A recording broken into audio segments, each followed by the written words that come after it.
श्रीवीरभद्रकवचम् ॐ अस्य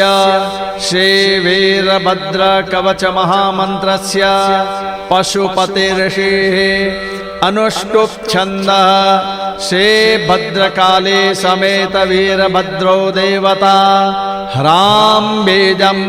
ह्रीं शक्तिः क्लीं कीलकं श्रीभद्रकाली समेत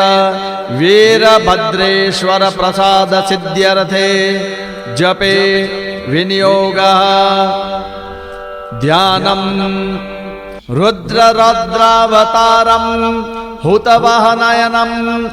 चोर्ध्वकेशं सुदंष्टं व्योमांगं भीमरूपं किणिकिणिरसमसज्ज्वालमालावृतांगं भूतप्रेतादिनाथं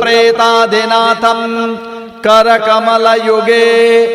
खड्गपात्रे वहन्तं वन्दे